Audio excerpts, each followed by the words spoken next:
Hello? Hello, everyone. It is not 7 p.m. yet, which means that this stream has not yet officially started. So, until that time, we're just gonna sit here and we're gonna wait for people to file in, and we're just gonna. You can hear me, by the way. Just let me know. Thank you. I don't have my monitor on, like the audio monitoring, so as to whether or not I'm being heard right now. If I'm cutting out at all, or if you notice the stream is getting very laggy, let me know. But yeah, we're just gonna wait for some folks to file in and before we get started. Today, we are going to be doing composition studies, and I think that something that is tangential to that is just, I don't know, just landscape drawings, I guess. Because I get composition involves a lot with your backgrounds and whatnot. So I want to take some time right now to put all of this art junk to the side. We're gonna wrap that up for now. And I want to look at this book that I have right here. This is a book that I come back to every now and again in my art journey. It does not deal with drawing people, but instead rendering landscapes or still life or just your natural world. So I just wanted to take some time before our stream tonight to sort of just look through this and just appreciate Frank J. Lohan's amazing artwork. Some really good stuff in here. So let's just flip through it. I got this at a discount bookstore, I believe, and I was very happy when I first came across it. Oh, I said landscapes, and there's a person right here, right off the bat. Another thing that I would like to say is that for this stream, I'm streaming, I believe, for my video quality, it's 540p, because last stream we had some really terrible lag that I was not aware of. So this go around, we're gonna try and minimize that as much as we can. So while I'm doing the stream, I am watching my frames per second here, where the goal is to hit 30 frames per second consistently and to not have any dropped frames. So if you notice that the stream is getting very, very, very laggy, I apologize. I don't stream very often. This is all very new to me. So we'll work through it in the future. The more that we do this. Yeah. This book has a lot of words in it, if you haven't noticed. He's talking about pens and inks. Nice music. Is the music too loud? Because if the music's too loud, I can turn it down. So yeah, essentially what Lohan does in this is, look, we already have some composition stuff right here. It is important. Triangles. No, it's fine. Okay, good. Yeah, look, triangles. Triangles are very important when it comes to composing any piece of artwork, just because, those threes come up very often. But he has such a fantastic way of rendering texture. It's something that I strive to be able to replicate in the future.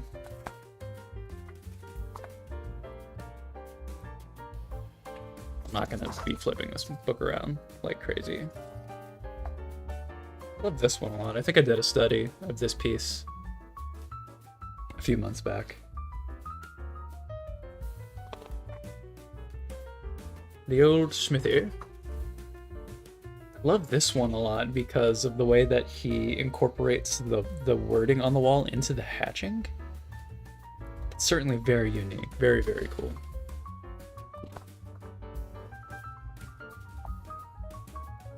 Look at that. That's cool. I like that. Really like the focus on these shadows right here. There's really a lot of negative space if you really think about it with a lot of these. It's almost as if you turned the exposure up. Very high contrast as well between your lights and darks. Like that right there. This is essentially just a bunch of vertical hatching. But look at that. Look at that. That's amazing. Not that this is the exact style that I want to replicate, but I certainly want to take away a lot of this right here because there's such a appreciation here for form and contour.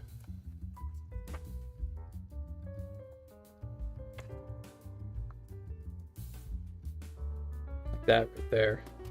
That's so cool. To be able to do water like that. Water is incredibly hard to do. That right there, it's very low contrast as far as when you get in here. That's tough to do. I should know.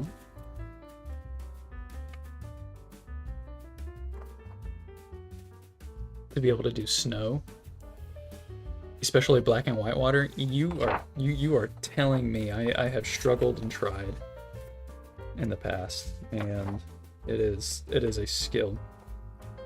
It is certainly a skill that I wish to obtain. Yeah, but you do have value, which is like how light or dark something is, which I would argue is more important than color. So if you can really learn value, then you're pretty much golden. Because if you think about it, all colors essentially have an assigned value, and as long as you can know the values of your colors and apply those as you would a black and white, you have over half the battle there. This right here, look at that. That's all cross, or not cross hatching, that's all just horizontal hatching. Isn't that just insane? I mean, look at that. Seriously, look at that. What it's supposed to do is show that it's foggy, so you're gonna have a lower level of detail when you have something covering up like the atmosphere, right? Did he just say golden? What, like Golden Freddy? I don't know. I don't understand. Is that a Five Nights at Freddy reference? Looking, man, whatever. Anyways, this is super dope. I have an old etching of a ship in a bay that I want to replicate using this style right here. I think that would be really cool. Subjects from photographs. Oh, that's so beautiful. That's so cool. Look at that. Oh, that's so cool. Same thing with that right there. Because if you really get down, if you really break it down, it's a line with just little hatches going up and down it, but it conveys so much about the form of how there's like grooves going across this column here. Donkey. Shrek. Hello, Habes. Glad of you to join us. Glad that you could join us. Welcome. We're just looking through this, Frank Lohan pen and ink drawing education book, what have you. Just appreciating the fine artwork before we get started here today.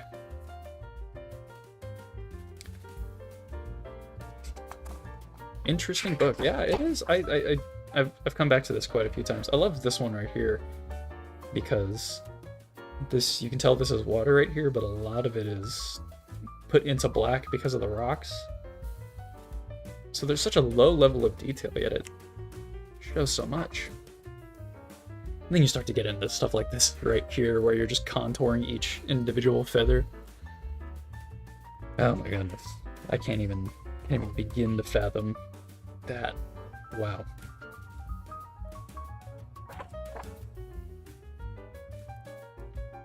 We're approaching the end of the book here. Little horsey. Horses. Me and horses. Me and horses. It looks like a book you need. Hey, I found this at a discount bookstore. So if you have a discount bookstore near you, then... Because this guy, I have a few books from this guy, believe it or not, all by complete happenstance. I did not mean to collect so many from him. I just stumbled upon them in the wild. But I love this. I love how he does birch trees. right here, because look, it's just cross contours. It's just cross contours with splotches of black. But they look so full, they look so voluminous. People love drawing horses. I don't like drawing horses. Obligatory Japanese pagoda. That's this little perspective breakdown right here is crazy. Because he makes it look so simple. He makes it look so easy. It's not that easy. Miyuki Gate, Shinwalk. Oh, I'm going crazy right now. I'm just seeing all of this. I flipped through this book a lot. That's amazing. Is that not just amazing? And it's all hatching. He's a very hatching focused artist. Sure, you'll have very people love drawing horses. Voluminous. Looks like someone isn't people. Man, whatever. Man, whatever. Joshua Trees encountered these a lot while living in California. Oh, cactuses. I don't have the sketchbook with me right here, but I have a sketchbook where I did a bunch of cactuses in it, and it was very fun. I haven't drawn a cactus since. Fish. The crappie. Can we get a zoom in on that? There's a curse word in this book. Cursing should not be allowed. I don't think, at least. We're gonna underline that as a bad word.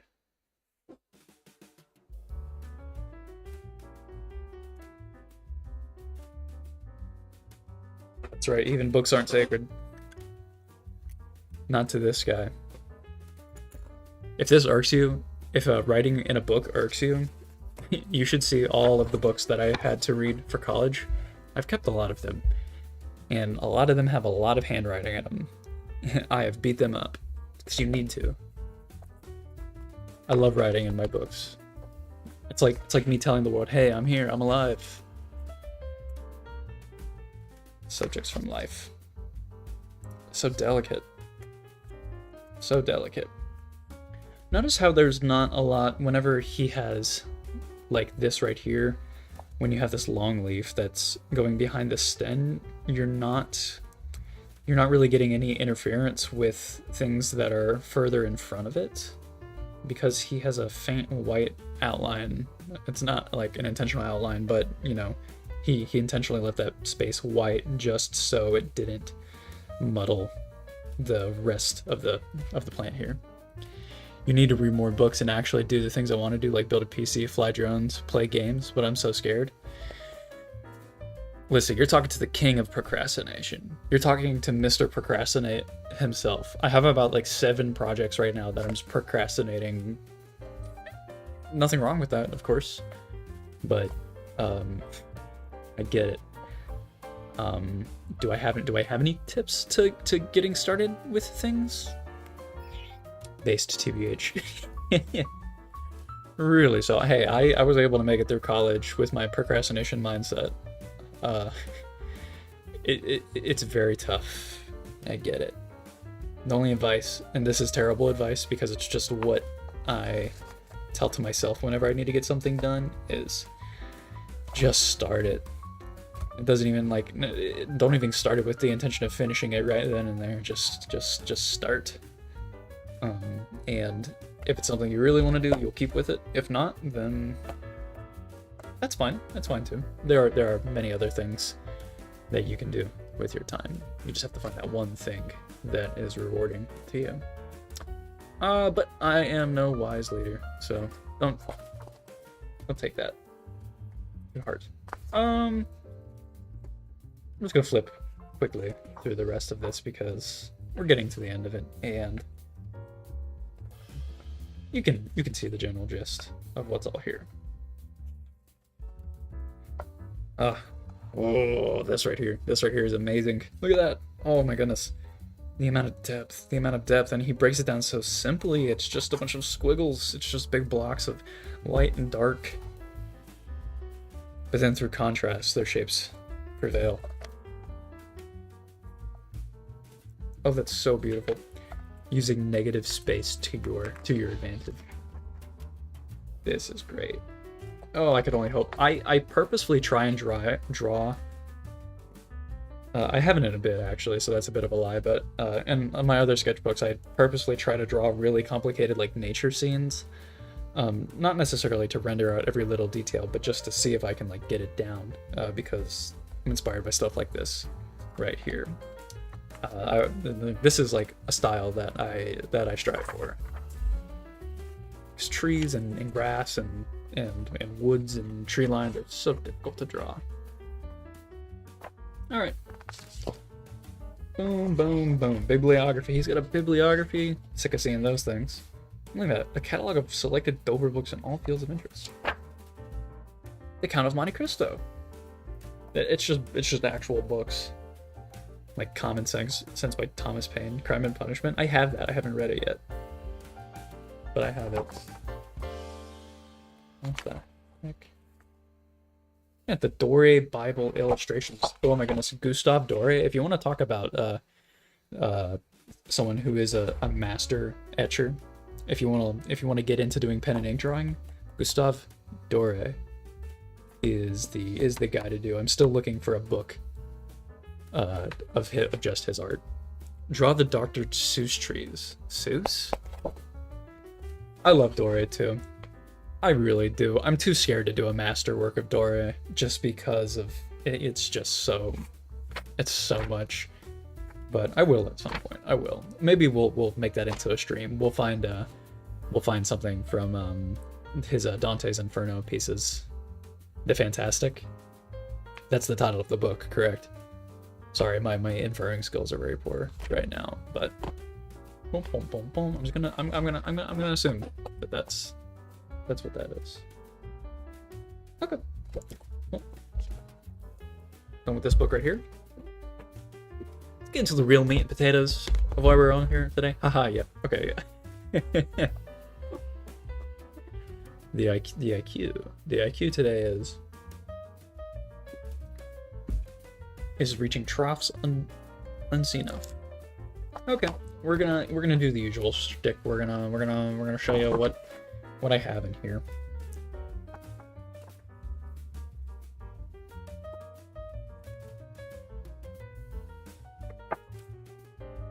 This is a very dense page.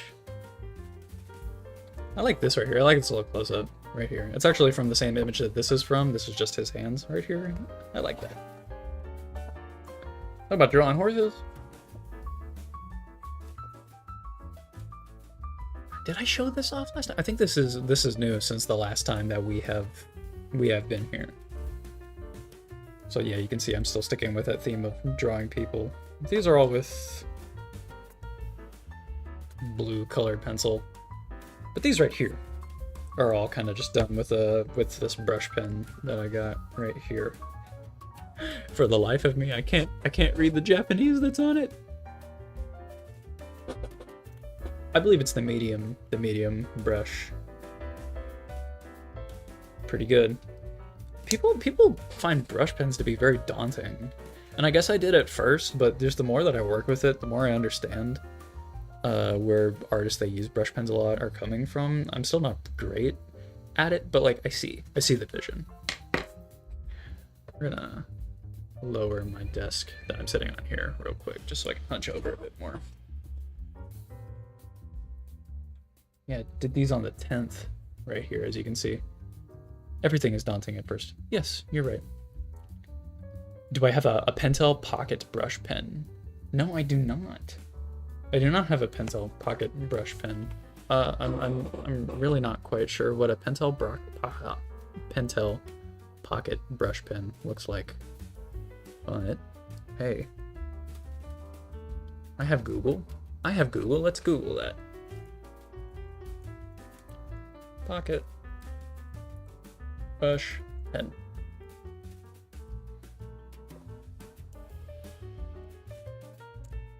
No, I don't have one of these. Well, obviously I don't have one of these, but I don't know if I've seen one of these before.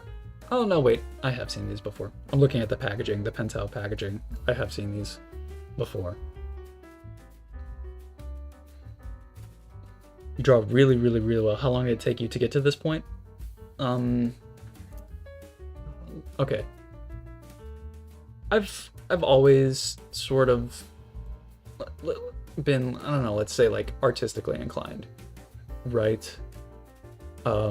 So through high school, I did a lot of art, real amateur stuff, and it wasn't anything that I was ever doing seriously. But I went to college, and I pretty much just didn't draw anything at all. I went I went 4 years without even considering drawing as being something that I was going to take seriously. But after I graduated, okay, this was really corny. Right before I graduated, I got really into comic books, and I'm still really into comic books. I'm writing a comic right now, actually. But I played this video game, and this is gonna sound so stupid, and it is very stupid, I guess. But I went into a coma. Yes, I played this video game called The Last Guardian. And if those who are watching this don't know what that is, it's from the same creators of Shadow of the Colossus, Team Ico, or Gen Designed, or the director Fumito Ueda.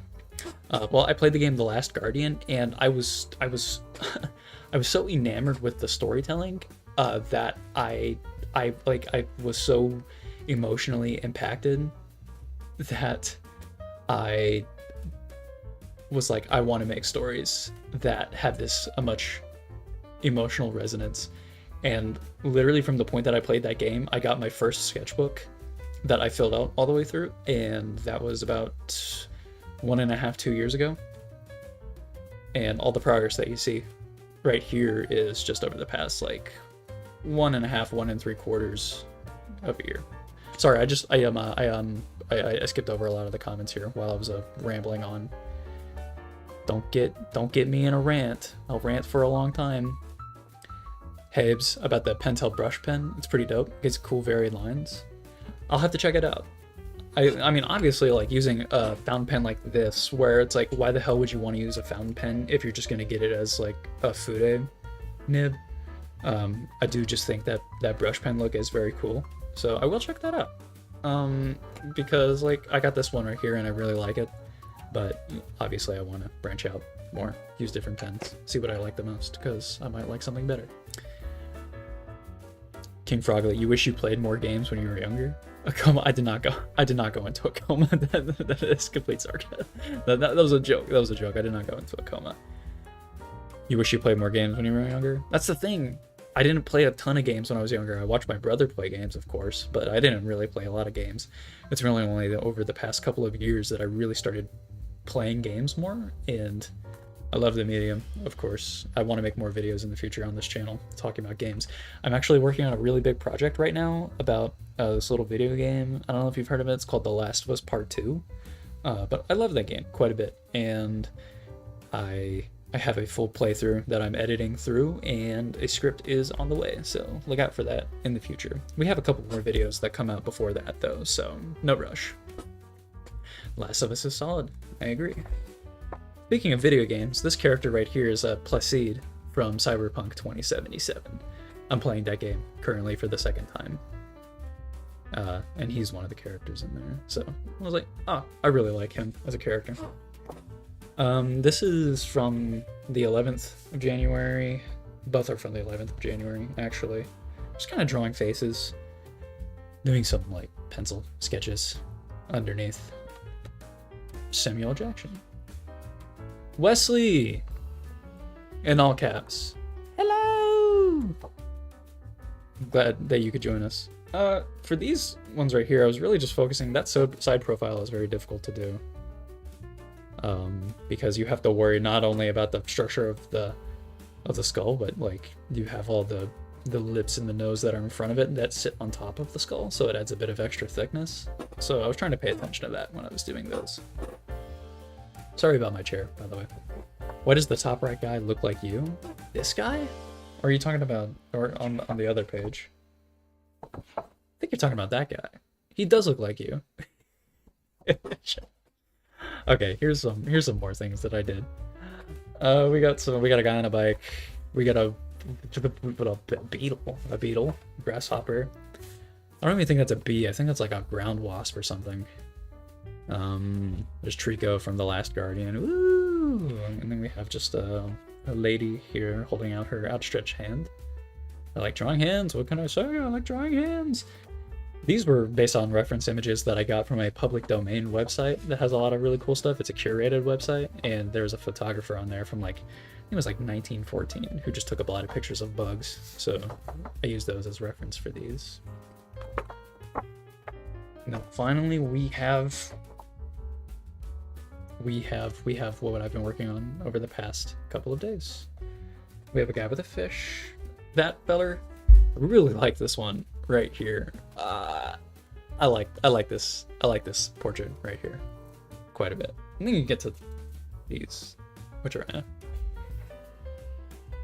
and then we have some more poses. Of course, this guy, his legs are so incredibly long. Don't know how I managed that. But without further ado, I think we're gonna start doing some dare I say, some composition studies of frames from films. I know we've all been waiting for it, and I've been rambling on for the past like 20 minutes or so. We're gonna get to it. Don't you worry, we're gonna get to it. Let me just pull out the first one. I curated a couple, like 19 images earlier today. We're not gonna go through all of them, but we are going to do a few of them. I just need to grab them on my folder here real quick. And there's a wide variety of films in here. We have some animated films, some live action films, some English films, some non-English films. And I think... Ooh, I want to start with this one right here.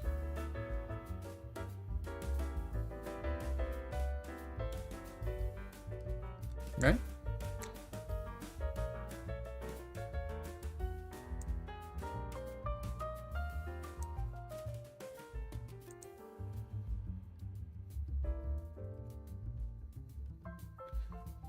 Iconic. Iconic. Iconic.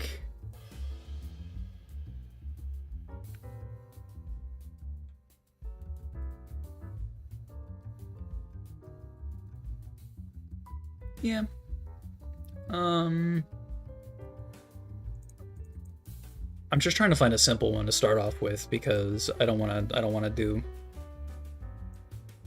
So sorry if I skipped over one that you wanted to see. I think we're gonna do the Blade Runner one first. Oh my goodness. Oh my god. Transform. We're gonna center that to Screen Captain. You were scared of that one? You should be. Nah, I'm just kidding. I'm joking. We're gonna pop that in the corner, I guess. As you can tell, this is a wide angle that's used here.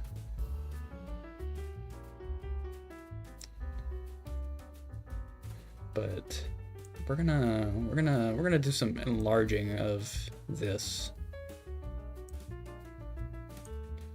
Hey, if anybody here has a sketchbook and they're drawing along at home, please feel free to do this right here. Got it. And you'll probably hear me ramble on about Blade Runner again and again and again until the day that I die. This is like my favorite movie of all time, next to Princess Mononoke. So get used to it. Okay, so to start off with this right here, get all my junk out of my thing. We have our little finder right here. You look lonely. I can fix that. I'm very passionate about this movie. I like, and I know a lot of people are too. But God, I love Blade Runner 2049. I think I watched it at the right time in my life. Okay.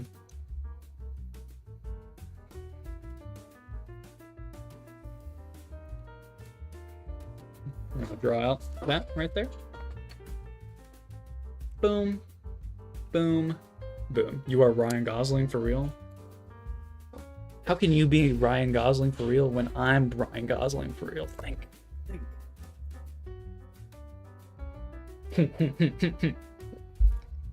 We're all Ryan Gosling.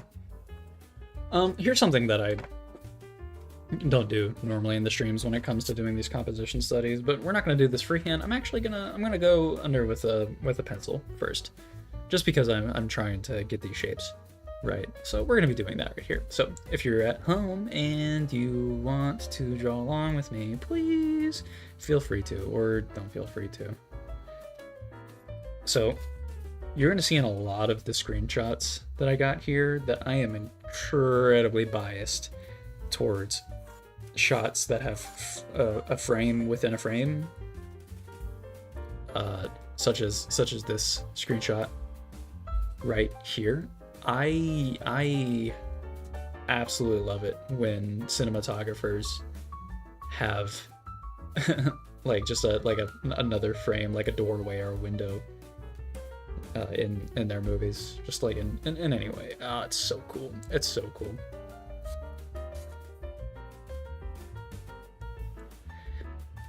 We're not aiming to be perfect here. Of course, this is a composition study, not a study of how to draw things realistically.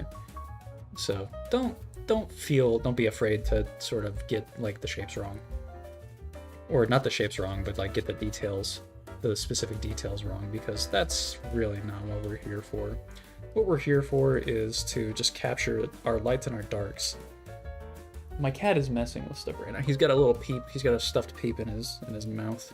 Oh, he's so dumb. Here we're showing the depth of the windowsill. Could you stop? Sorry, my cat is just being so annoying. We send him away? No, we won't send him away. We'll keep him here. Notice there's a bit of a thickness to this frame right here, so I'm gonna show that like that. I also find it important to say that I guess I've never put a name to it before now, but whenever I do a thumbnail sketch that looks like this right here, you know, like has like your black, your white, and your gray.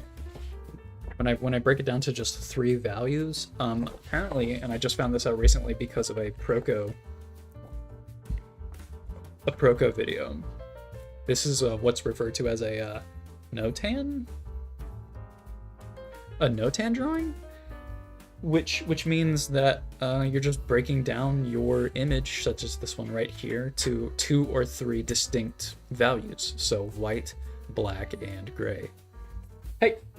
I'm sorry, my cat is annoying me. I'm gonna go yell at him real quick, and I'm gonna throw him in the dishwasher. So just one second, please.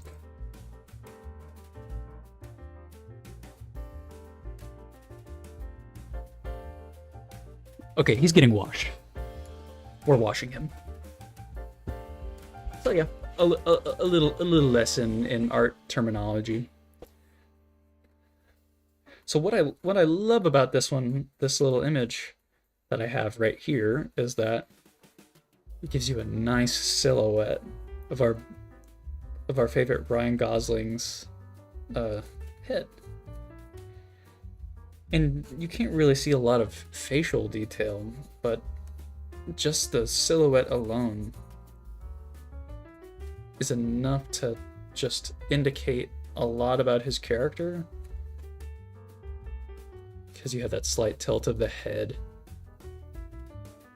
the coat, that's about it. I'm just making stuff up.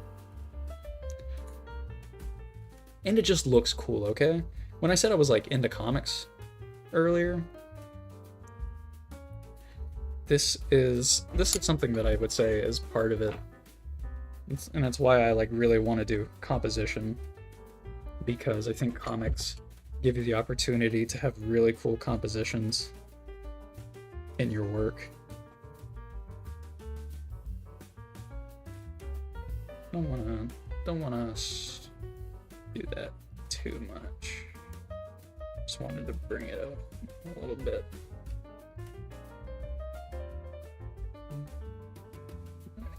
right there? Yeah, that's that one.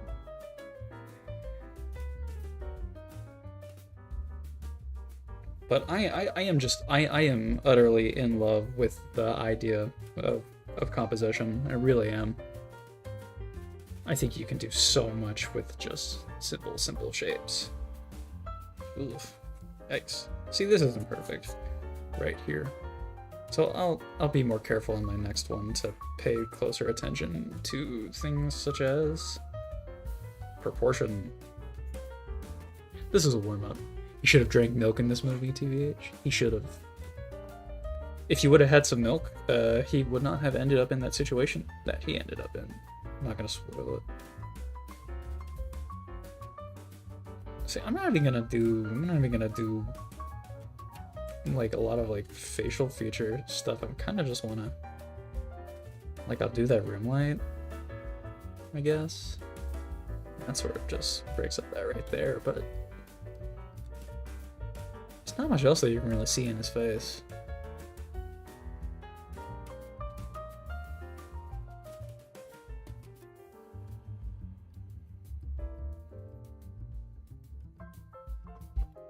Okay. Question. Okay, so we have two options. We could go with 2 values, or we could go with 3 values. And from the way I'm looking at this right here, I really think we only need 2 values. So yeah, we're just gonna stick with light and dark. First, we're gonna put in that little windowsill, that exterior window frame.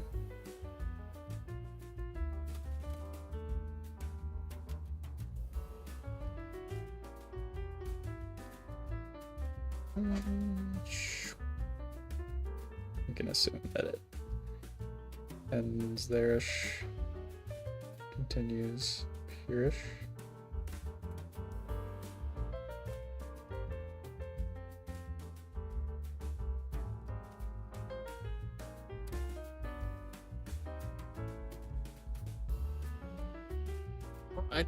I want to say again, talking about like stuff earlier about how long it has taken me to get to the point where I am now, I don't want to give the impression that I think that I am at a point where I'm satisfied. Because I feel like I still have, I have so much that I need to learn. And I feel like my journey is still at the very beginning. So I appreciate anyone who says that they like my art. I really do, but I am my worst critic, and I'm gonna be so hard on myself. I think I suck, genuinely do. But I also, while I think I suck, I also think that I can get better. I think that I can get myself out and get out of the hole. That's what keeps me motivated. And I think it's healthy to have just a certain amount of self-doubt, because that is what's going to keep you motivated, that almost perfectionist mindset.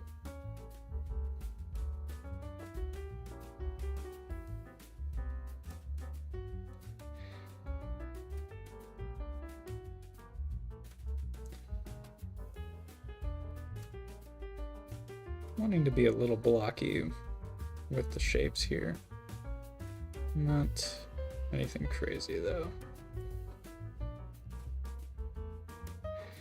Yeah. Comme ça. Gotta make the jump without the rope. Yep. Yeah, you gotta dive in head first. My cat is below the table that I'm sitting at right now and just messing with stuff. See, isn't this such an easy warm-up?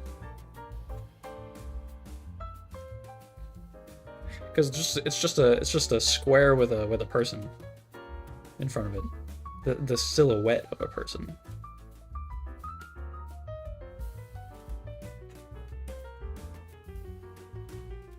I want to accidentally mess up anything here. I feel like I'm gonna like accidentally darken something that doesn't need darkening.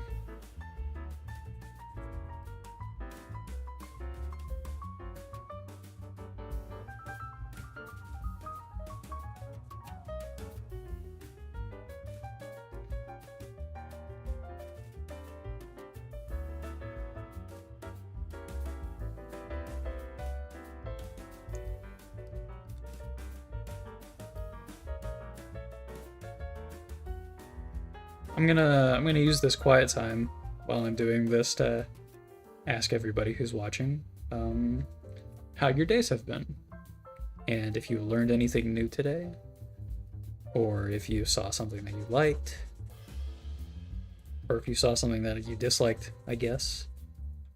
I don't really want to invite too much negativity here though, because I haven't enough of that in my life. But, or just generally, have you had a good day?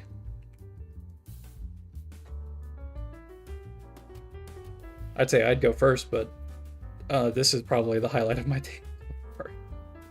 I just worked today. All I did was work. And I drew a bit on my lunch break, and I came here. Oh, no. I do have something positive. I've been watching on Disney Plus. There's a new Star Wars show that's come out called Skeleton Crew. And I hate Star Wars. I really do. I hate Star Wars with a passion because I passionately love it. I just don't care for the culture surrounding Star Wars anymore. And I think Disney has done a lot to not make Star Wars the cultural powerhouse that it used to be. For better or worse, I guess. But I've been pleasantly surprised by Skeleton Crew. So if you want a fun Star Wars show to watch, I recommend checking that out.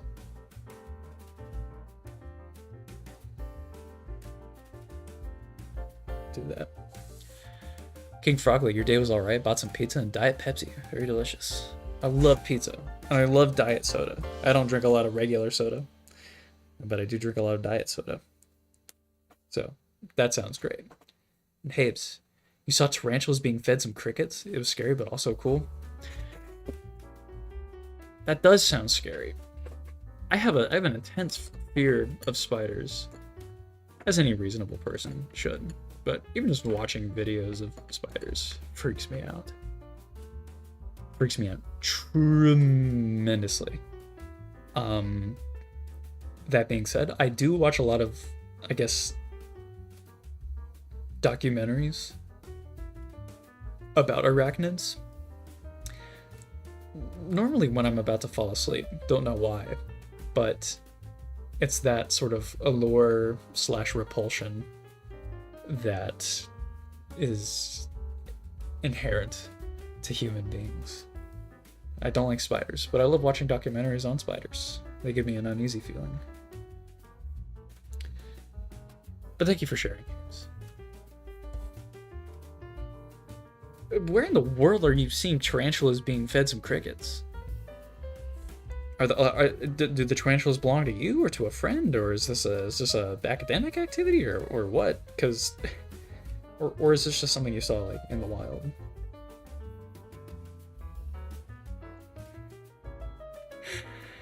You don't want your kids to be scared, so you acted stoic. I don't have any. I don't have any like children or anything to like be stoic around. So I just like I scream. I don't scream, but like I'd be like, biosphere. I'm a bit of a fool, but what's a biosphere exactly? If you could educate me on that, I'm really not sure what a biosphere is.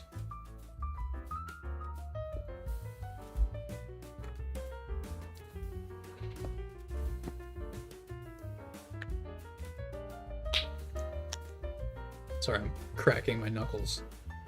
We're finished with this one right here. We'll go ahead and mark it down as Blade Runner 2049.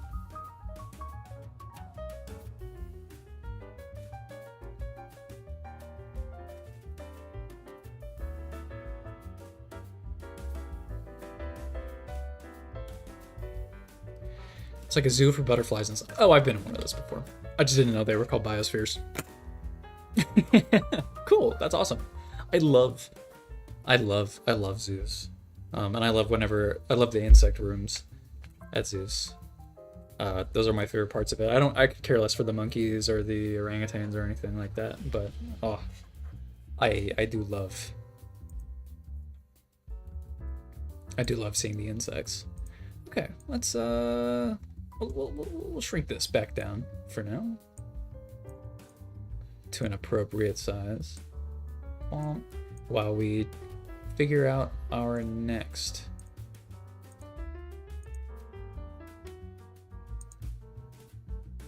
I don't even know what I'm clicking on right here. Yeah, I'm clicking on the right thing. We're gonna find our next thing that we're gonna draw. Transform. Let's center to screen. But before we do that, let's go ahead and draw out some more of these right here.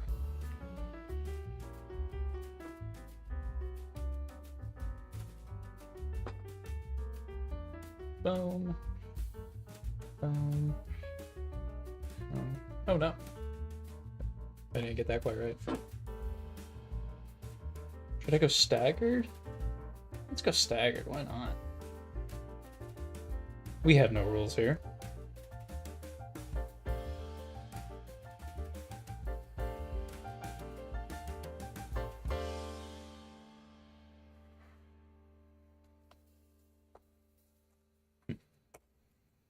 I guess that wouldn't really help much. I'm just trying not to smear the brush on the page all that too much.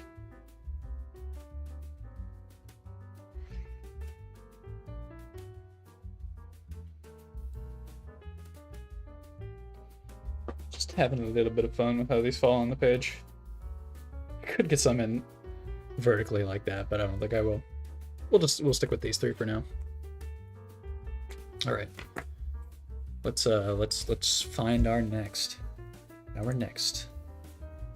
image.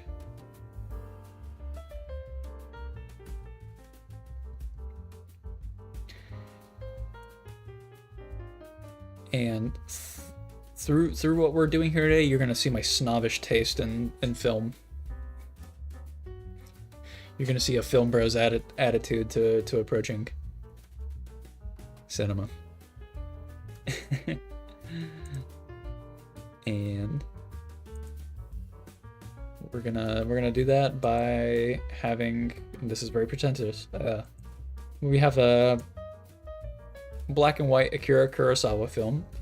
It's a film that I enjoy quite a bit. It's called Yojimbo. This is one of the shots from that film, of course. But this movie is really, really something special. If you have not seen it, please go watch it. But I like this. I like this.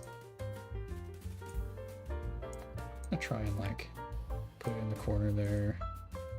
And for this, literally any film but Attack of the Killer Tomatoes and Gummo from 1997. I don't think I've heard of Attack of the Killer Tomatoes, but I have heard of Gummo. I have it on a watch list. I do.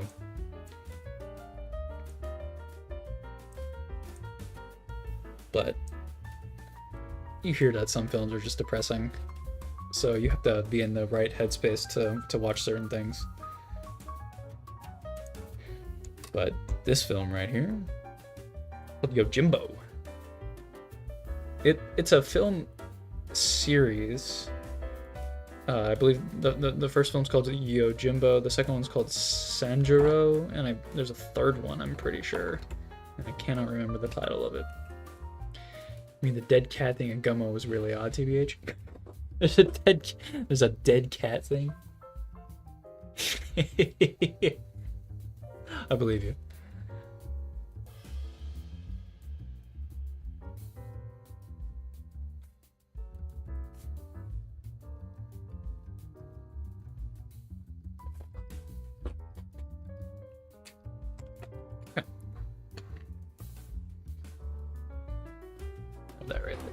So what I like so much about this frame right here is that we break it down. We just have two vertical struts that extend into the sky, and one horizontal. And it's very simple, but I think it has such an interesting silhouette that it just makes for such an interesting shot. And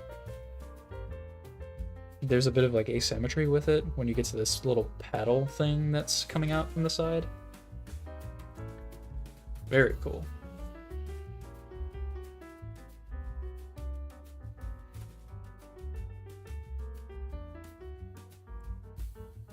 I don't know if anyone would be interested in this, but I do like perspective, and I'm trying to learn how to be better at perspective. But if you would ever like to see a stream in the future where I go over like what I know about perspective and possibly trying to learn different things about perspective, let me know if that's something that would interest you, because that's something I would be interested in doing. But sometimes what I am interested in doing versus what others like or want to see can be conflicted. You would love a stream on perspective? That's done. It is done. We will have a stream on perspective at some point. I can promise you that much.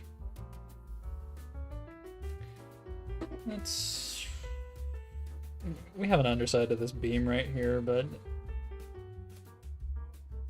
we're just gonna do that. Cool. And then we have like this triangular podium thing that he's standing on right there.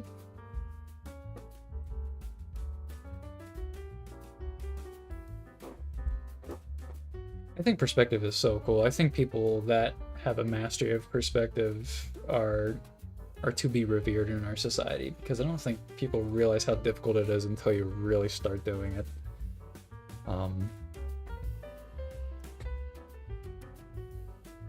Something I want to get better at.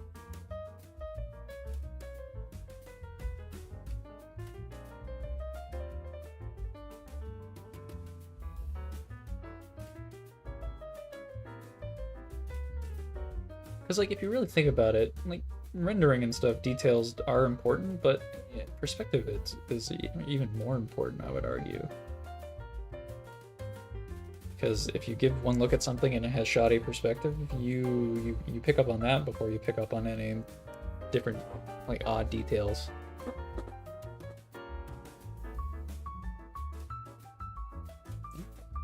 And then we have this little stick thing right here, which I believe is sort of, there's a vanishing point off this way if we imagine these two things as being like part of a greater rectangular prism, so it's going to lean up to be a bit more parallel with our picture plane. Then we have the most difficult part, drawing a person underneath all of it. Thankfully, it's got a pretty, let's say, pretty simple figure. Has a lot of its clothed and garbed. We can see that there's this like triangle thing that's coming down to this little pole. We know he's got like a hand right there. We'll show that with that. And sort of got a like that going on right there. Boom, boom.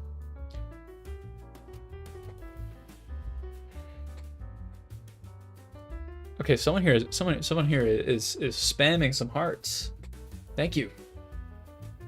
I love you too. I love you too.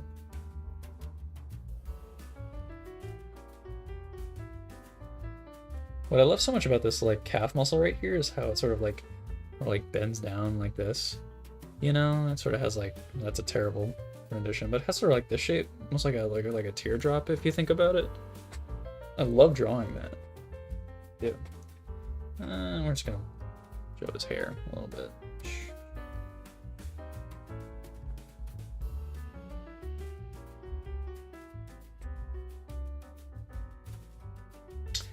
I think that's as simple as we need to get it. I really do. Maybe a bit wider on that right there. Okay. I'll take a sip of my gamer drink, which is just sparkling water.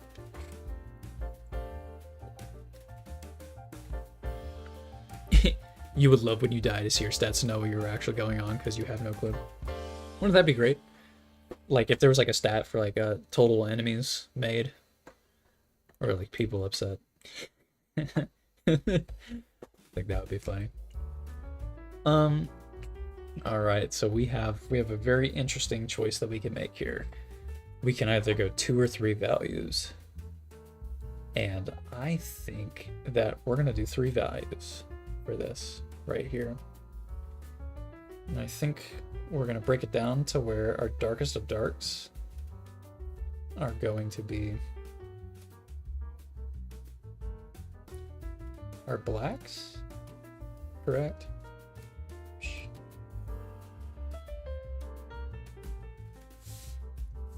Such as this right here. This is pretty dark. We're gonna group a lot of our really dark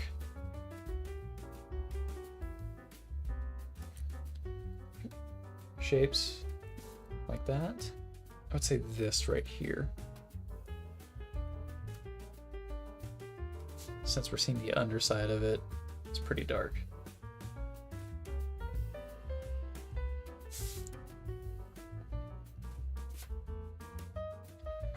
Look, I lured you on here with saying that these were going to be composition studies, which in part they are, but if you really think about it, we're just doing more value studies. Pretty funny, huh? I'm sorry.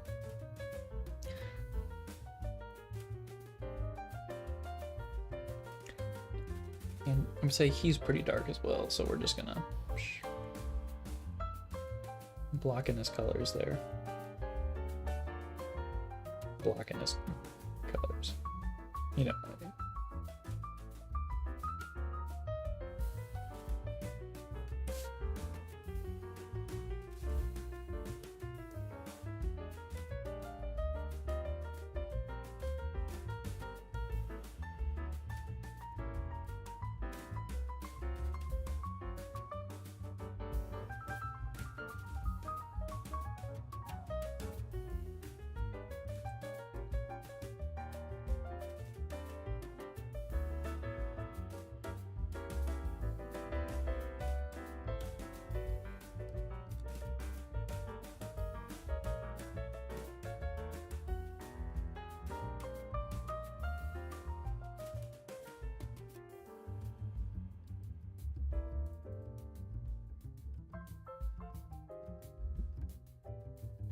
Say this isn't 100% the darkest, like falls into that dark value, but I think for sake of separation of elements, I think we're gonna make that dark.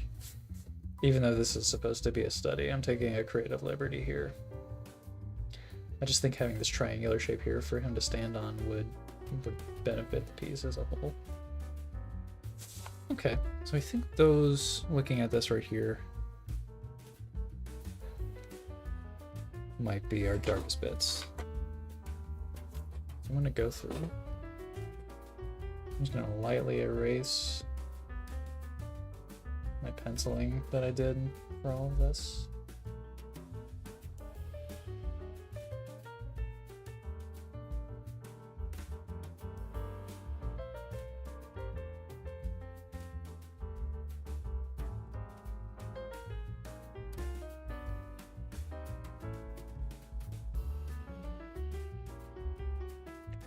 Then we're going to use some ink, some encre, l'encre.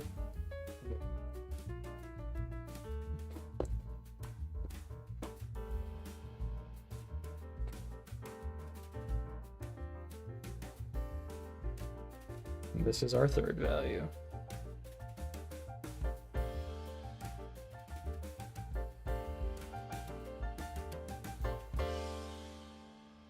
we're grouping sort of all of these values that are in the middle, that are kind of ambiguous, to just a general midtone.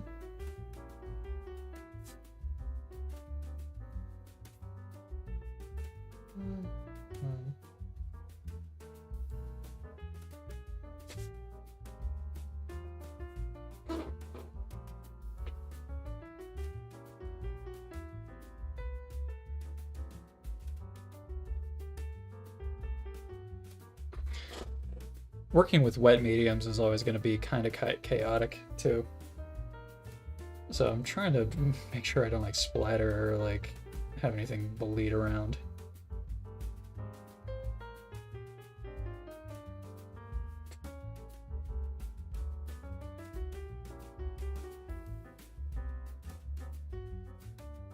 That.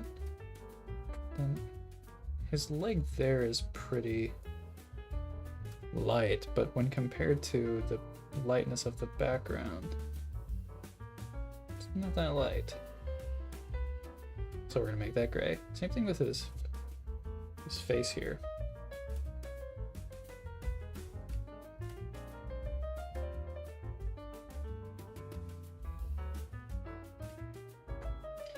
I guess we'll throw his hand in that bucket as well.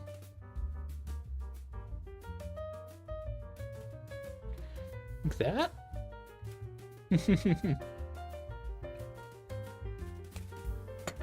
Very simple, but I mean, if you think about it, it's kind of effective. We're gonna break this down. We're gonna break down why this like works as like a shot in a film, at least.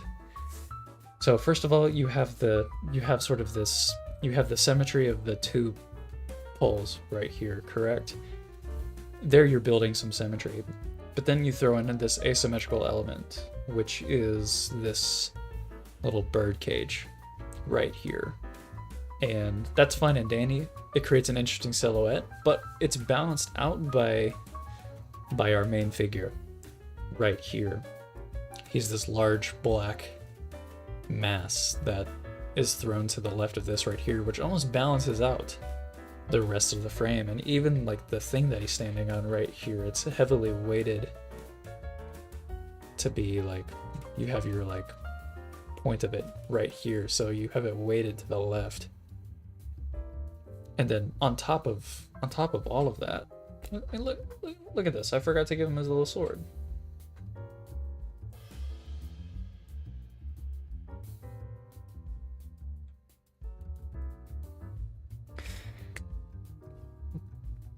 To continue what I was saying, though, is that you also have this sort of frame within a frame thing going on right here, right? So, because if you were to ignore all of this negative space right here, you have your main character who is existing in this frame right here. So you have this like double thing going on here. You have this interesting silhouette that has this weight being thrown around, and then you have a frame in the center with your subject who is your main character right here. Really, really cool. And something as simple as like just two poles. It's very abstract in terms of like what it might be, but like it does a lot here. Creates like a really, really interesting shot. So Akira Kurosawa, maybe that guy was on to something. Maybe can we just say that Akira Kurosawa might have been on to something? Yojimbo.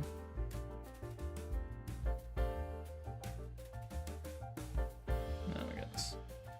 Yojimbo. All right. Next.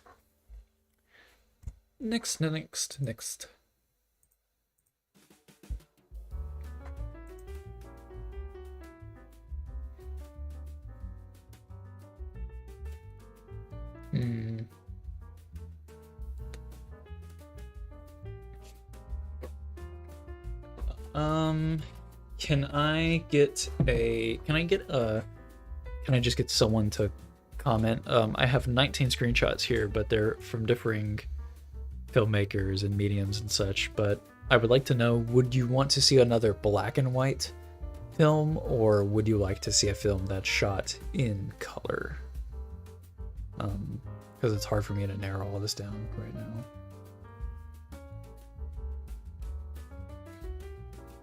Because I obviously want to do what I want to do, but I would like for the people watching to be able to have some say in the things that I am doing as well. Color? Okay. Color it is. And just to clarify, I'm not going to be doing the thumbnail in color. I'm just picking a colored frame from a film. I'm still going to be bringing it down to two or three values. You know what, Habes? It's your lucky day. It's your lucky day. We're going back to this one here from earlier. Boom. Maybe even a screenshot from the hit 1997 movie Good Burger. Can you tell me one defining genre or cinema defining shot from the film Good Burger from 1997? Because if you can, I want you to send it to me. Yes, you're ready. Okay. So for those who are out of the zeitgeist, who are out of the loop, I made a post on my channel earlier informing people that I was going to be streaming, and I asked Habes, who commented, thank you for leaving that comment, by the way, if they would like to see any particular film in this stream, and the two that were provided were The Road and The Tree of Life. Now, I have not seen The Road. I want to read the book before I watch the movie, but the second option was Tree of Life, which is a film I have seen.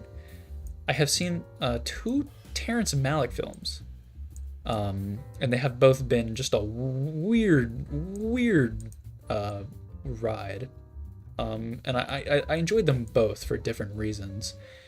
But if you want to see a filmmaker just make some of the most poignant yet also confusing yet also somehow maybe pretentious films, Terrence Malick is your guy. But I do like Tree of Life and Knight of Cups quite a bit, actually.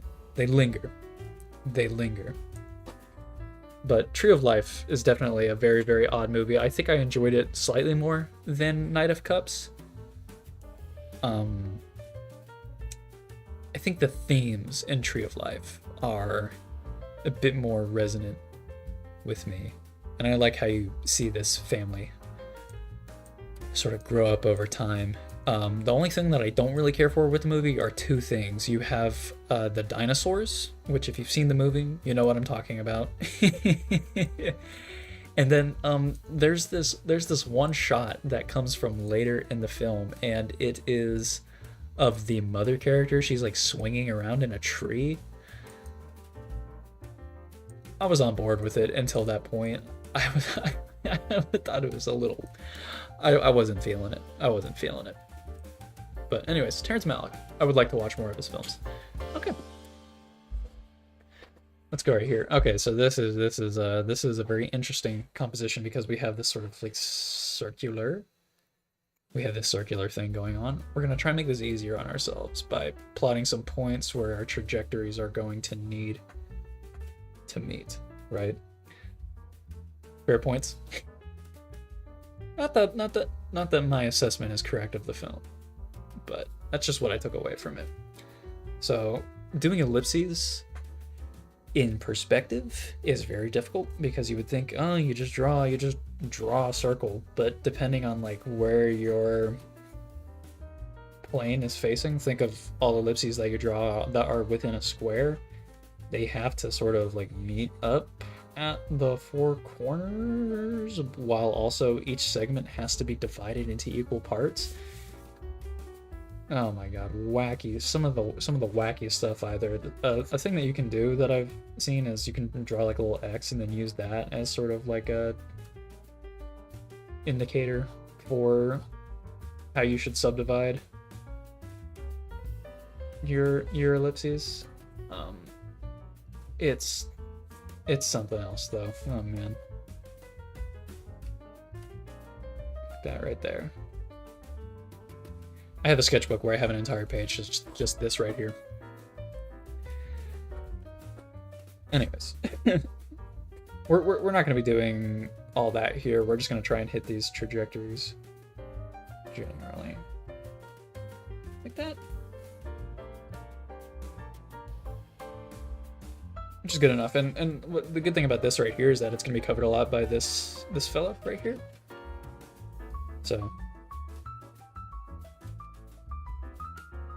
they're sort of looking that way. It's not exactly perpendicular. He's sort of like that right there. Sort of. Look at that. We already have a lot of it right there. And that's the power of shape language.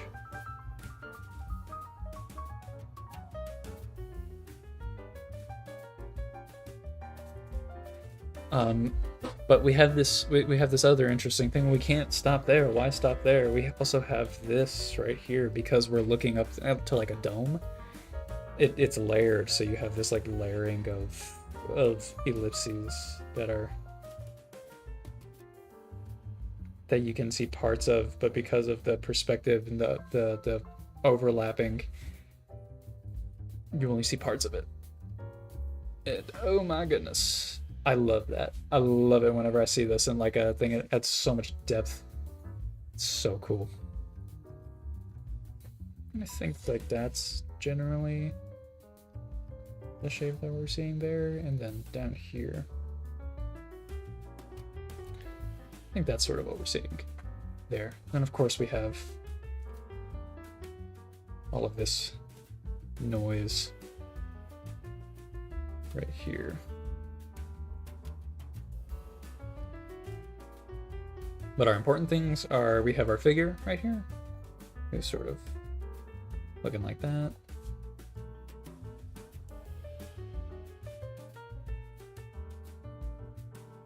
We have our figure and we have our large dome shape. So we have some interesting choices that we can make here. Obviously, our sides right here, our sidelines, these are going to be dark, right? Those are going to fall into, I'm saying we have a mid-tone space because we have a clear, dark, light right here, and then this sort of like mid-tone area. So that's going to be relatively easy to do. But there is more to this image.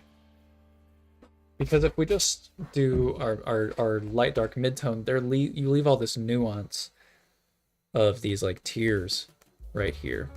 And I think having that cyclicality there in the shape of this dome does a lot for the composition because it sort of pulls your eye upwards. So we need to be able to replicate that with just 3 values. So I think what I'm going to do is we're going to go ahead and we're going to start by blocking in our figure here.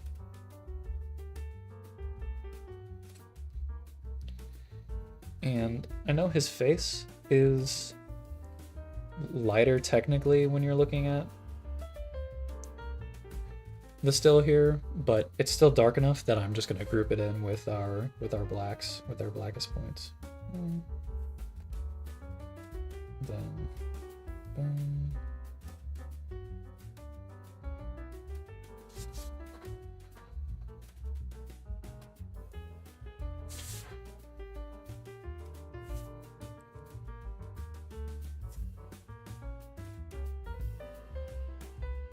And for the purposes of the composition here, it's not too important that we know this is a person. We know from context because we actually have the image up on here, but when you're looking at it right here, we can infer that it's a person, right? Just by the general shape of it, but it's not too important that we capture all those little details.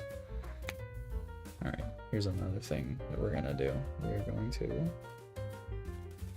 do our midtones on our outer edge here.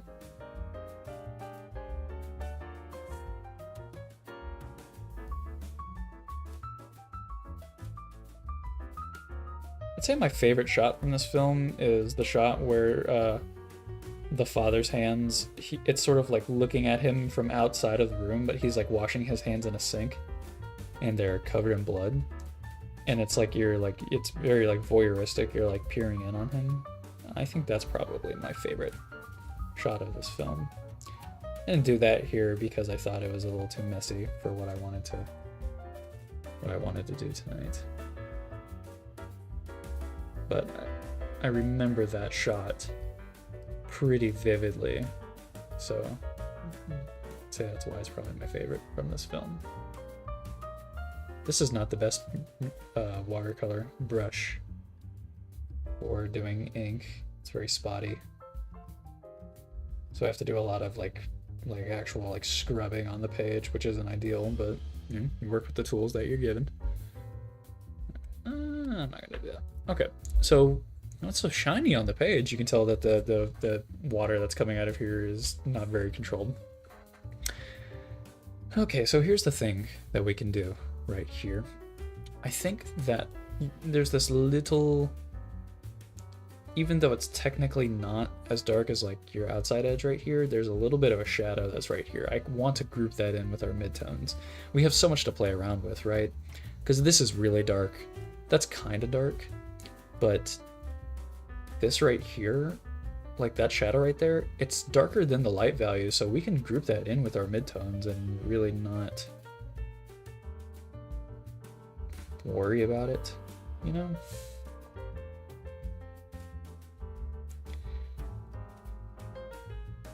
So I'm just gonna do that. Bite me. Same thing with this right here. I'm just gonna whoosh. Let me see, that comes over here. Whoosh.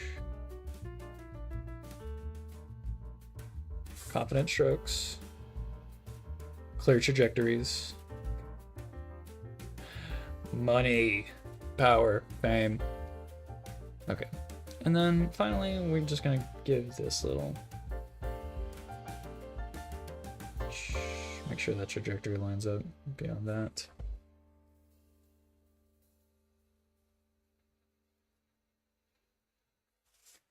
Comes up. I think we'll do one last one that's sort of right up here.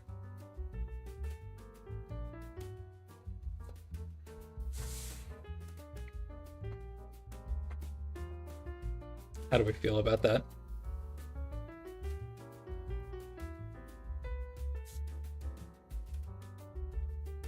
See, that's the thing when you're working with just 3 values. You really do have to pick and choose which ones you're going to be using a lot of.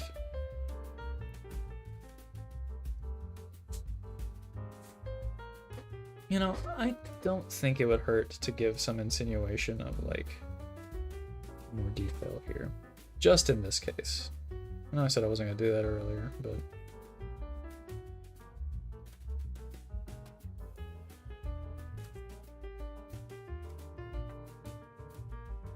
We're here to break rules.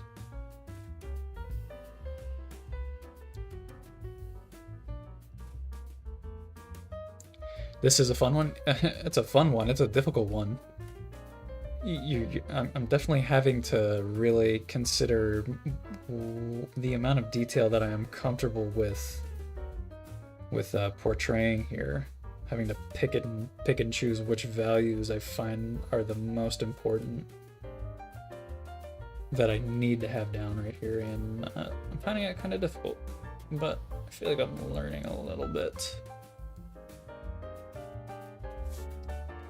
Right? I'm not counting out exactly how many like of these like little sections there are here.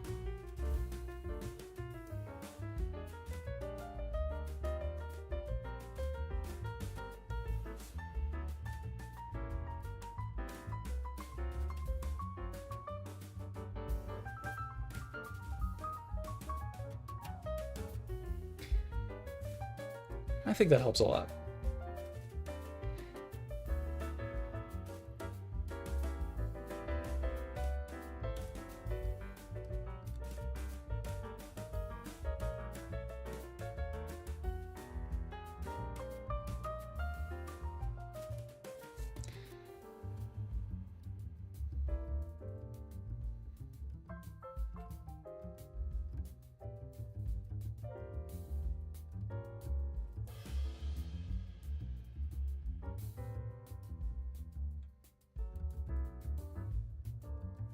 I think it helped a lot.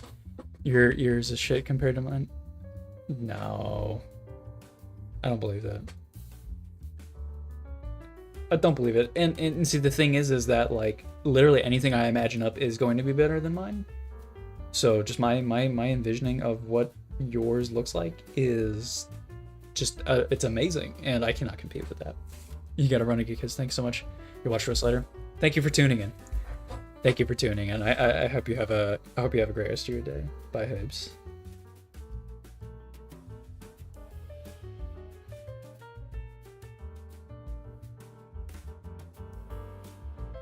Okay.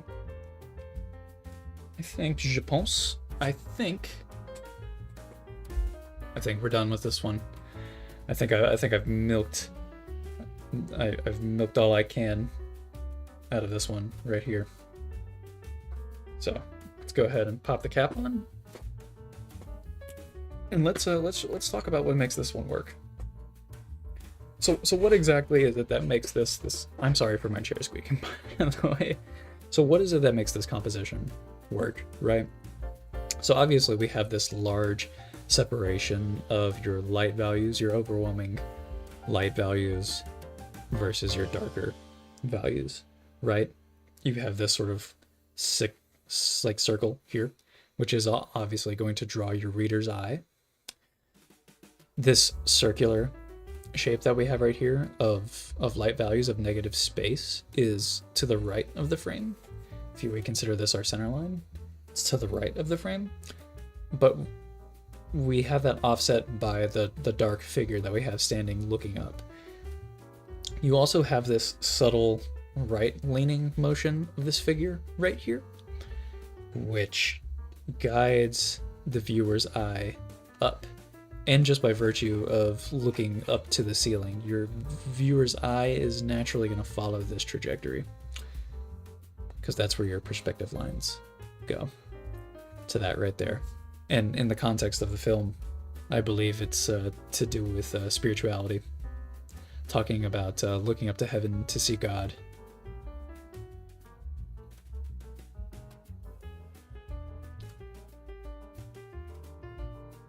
I apologize. I'm looking at my stream connection right here, and it's starting to just tank ever so slightly every now and again. So if you're experiencing any lag on your end, I'm sorry about that. We have about 22,000 dropped frames.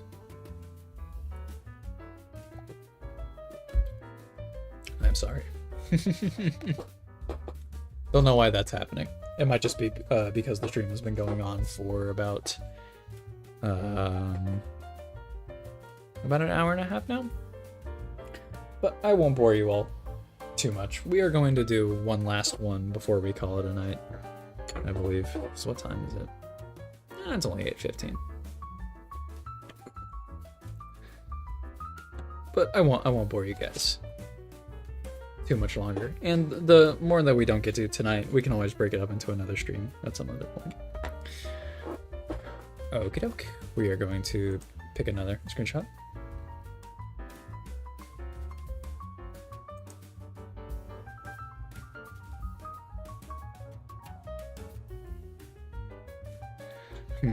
What would be a good film that we could pick from here?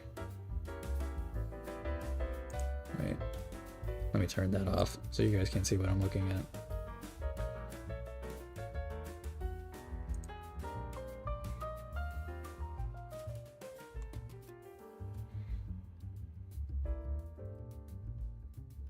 No, we're losing more frames. I'm sorry, even though it says I'm working at 30 frames per second. Don't know how that works.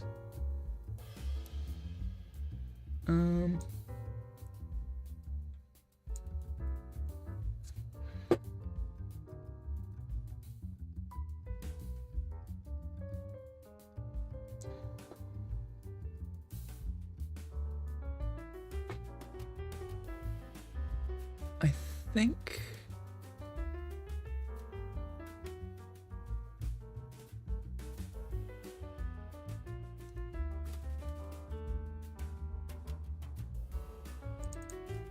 we're gonna do this one right here.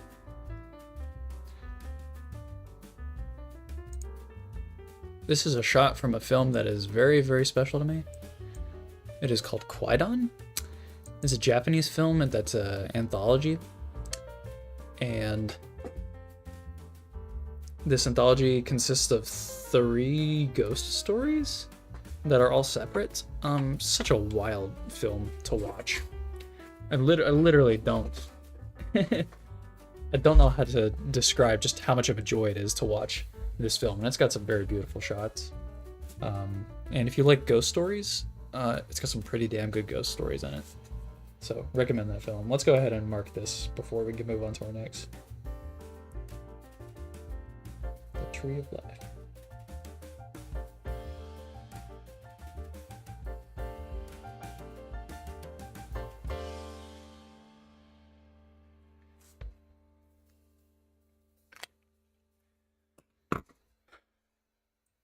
Boom, boom, boom. Oh, you can see my hairy arm. Sorry. Sorry.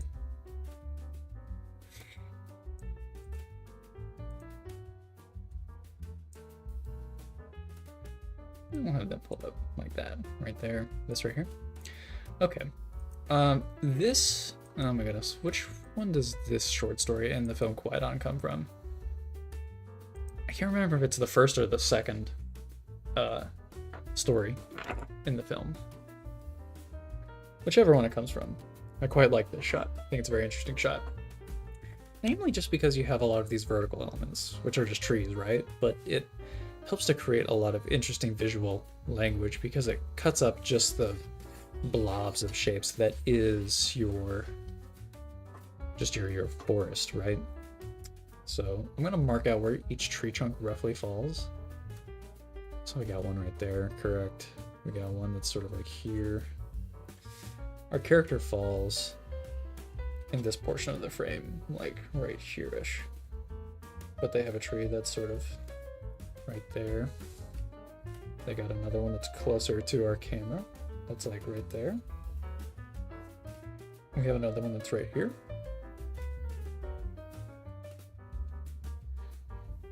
We have this one that's in the foreground, obviously. We're just gonna draw that one out.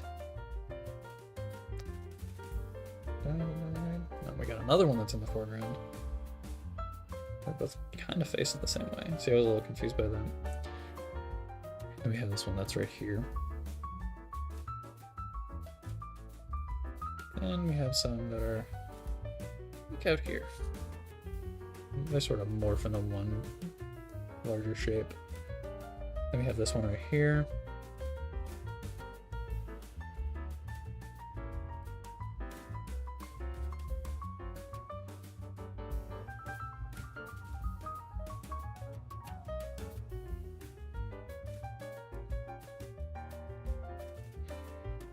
Those trees right there are not that important, and neither are the trees that are in the background right there. But I think what is important right here is we have this sort of we have this mid-ground into background transition that we see right here from the foliage line. I think that's an important thing to declare right there.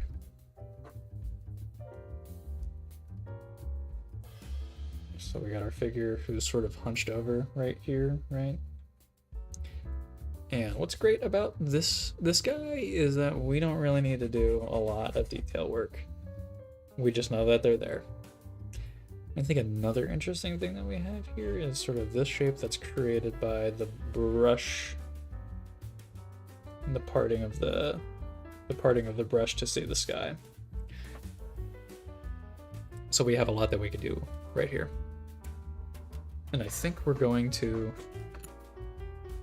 start with,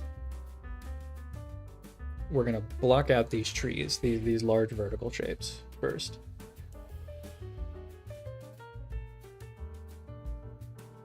Before we get into anything else. And I don't think the best way to do this would be to use the brush. I think we should stick with our food nib right here to get somewhat more consistent line width.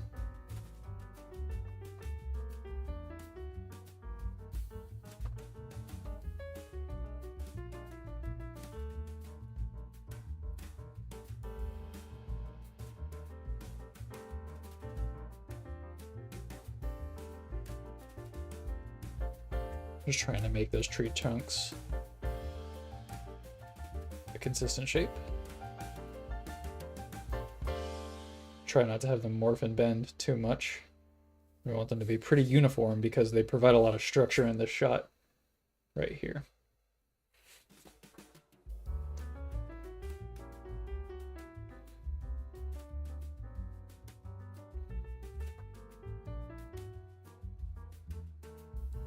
And I know he has a tree right in front of him, but I don't find that important right here. I don't want to muddy it up too much. No.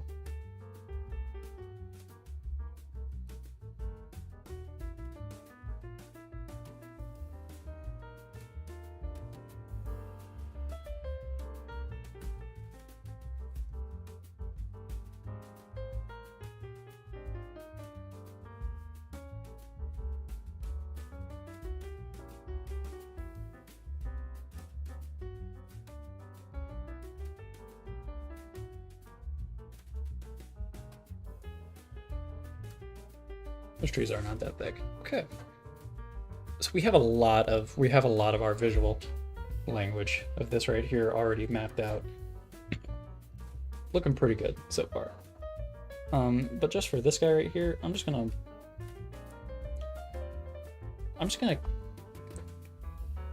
sort of turn him into one continuous black shape. Just to cement it. He's in fact the focal point of this.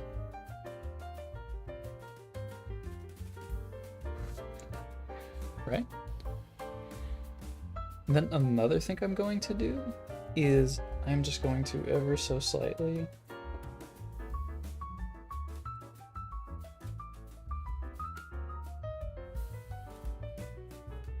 just mark in that line that separates your midground from your background. Just because I think it's that important to have. I'm looking at my stream right here, right now. It's kind of all over the place, a lot of dropped frames. So I apologize if anybody is experiencing some lag with this right here. It is not your internet, it is mine. I'm very sorry about that.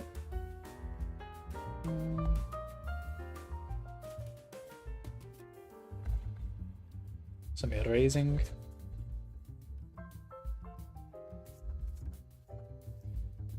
Here's where the fun begins because we're gonna do a lot of just midtone work here. Lots of midtones. So I think there's a big section of midtones that follow, right down through here, right?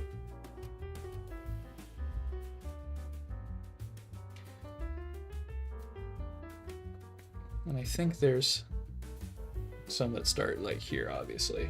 And this comes down like that right there.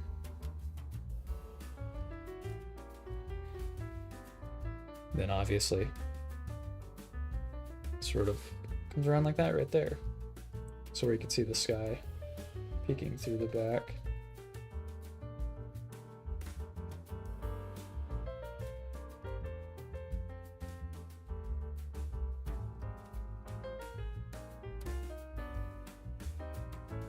We're showing a bit of separation from foreground and background by just having some lighter splotches there. Have a gradient out.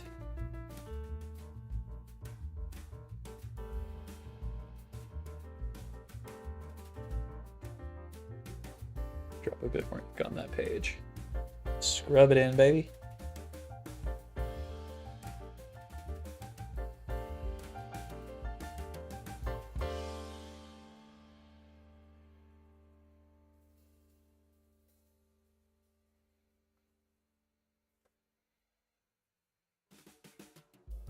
Look at that already. So I'm just gonna walk through my decision to where I put my lights and darks here. Obviously, our darks are going to be our tree trunks because those are the darkest things in our scene. I darkened our figure here because I think that's the part of the focal point. And I left this little middle bit right here light because I think it's important to separate your foreground from your midground to your background. So that's the reason why I did this right here. And then for this right here, obviously, because there's sky back behind there.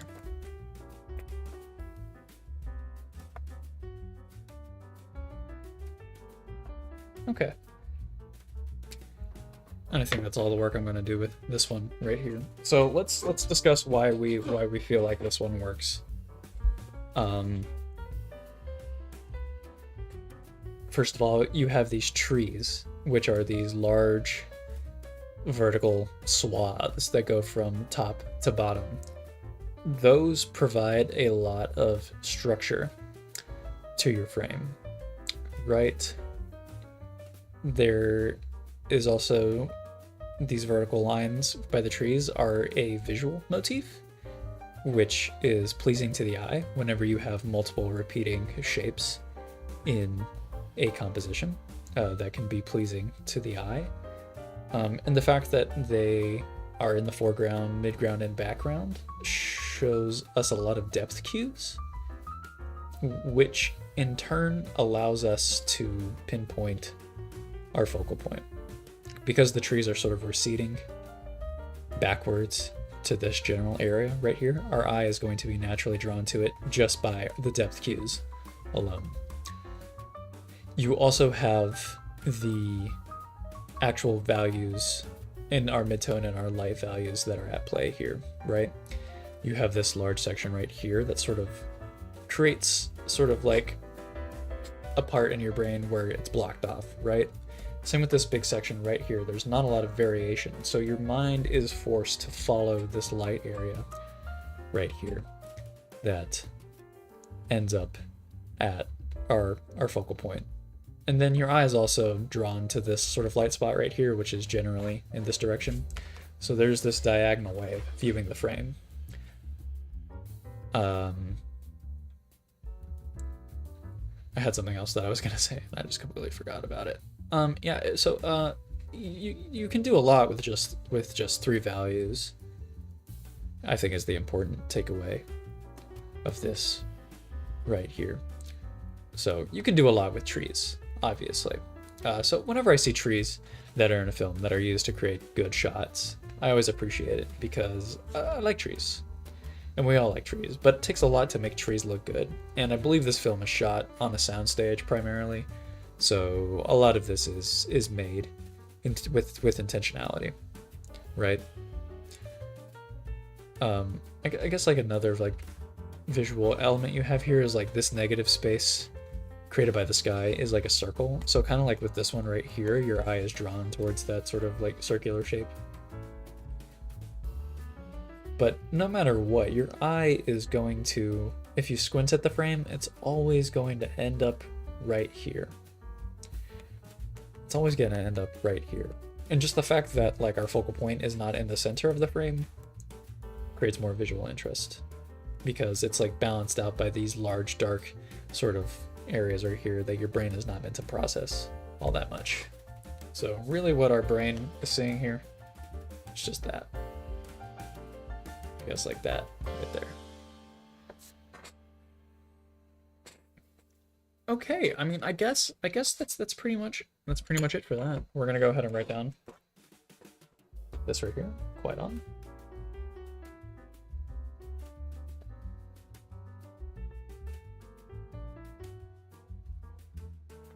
Quite on. What the heck? What was that? Why is there balloons on my page, on my thing? I don't know what that was. I'm scared. I'm scared, guys. I literally don't know what that was. What was that? Creepy. Okay. Alright, let me I moved the wrong image. Let's transform it to screen. And then let's shrink a little bit. Transform, center screen. Okay. By the way, do you like the little background that I did? I did this on an actual sheet of paper and then I scanned it in using photographic technology. And I made two of them. I have this one right here and this one right here. This is the one that you're looking at currently. Pretty cool, right? But what I plan to do is I have this, I got this light box and what I want to do is I want to put this background over it and I want to trace over it a couple of times. And then I want to import it into a video editing software. And I want to loop them and use that as a background for videos or whatnot. So that way the lines are going to look like they're sort of like squirming, like wiggling and moving in place. I have the idea for it. I just need to execute it. So look forward to that in the future. I think that that idea, it would be really, really cool. And I have the means to do it right now. So yeah, that's that. It doesn't really seem like we did much today, but I mean, I feel like we did because the fourth one is indeed on this page right here. But I think that's a good amount to have done today. I did spend a lot of time talking, yapping, if you will. So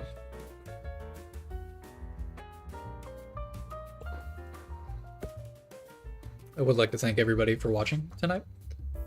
I don't know if next week's stream is going to be more composition like this, or if I want to do more like figure studies, or if I want to do, I don't know. I'm really not sure what it is that I want to do next week. But if you have any suggestions, please feel free to leave a comment on the comment section of this stream, or if you want to leave a comment on a post or something like that. I think that would be sufficient enough to get my attention because I do read all the comments. I'll probably make a post sort of like just like after the fact, just encouraging people to watch these streams.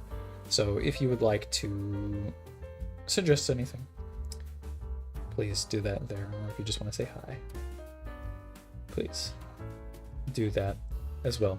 I might also make a poll, sort of letting people decide what it is that we stream next week.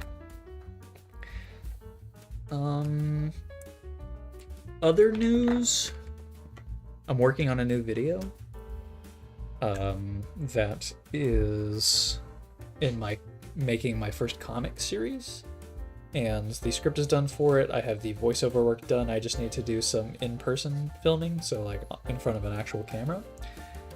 So look forward to that in the near future. I hope to get that edited by this weekend.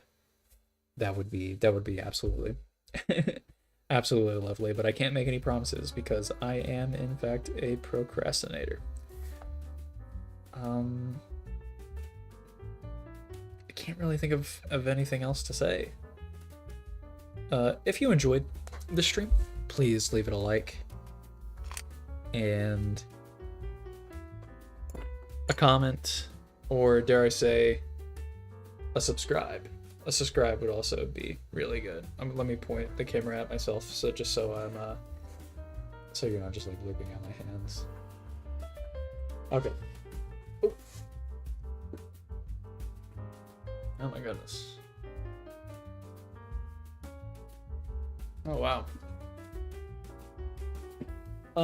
Some recent life developments. I am bald again.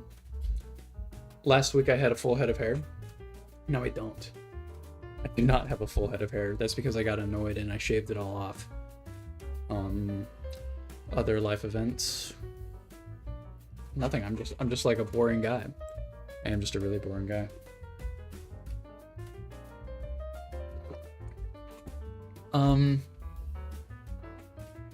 Wait, here's something that I can say.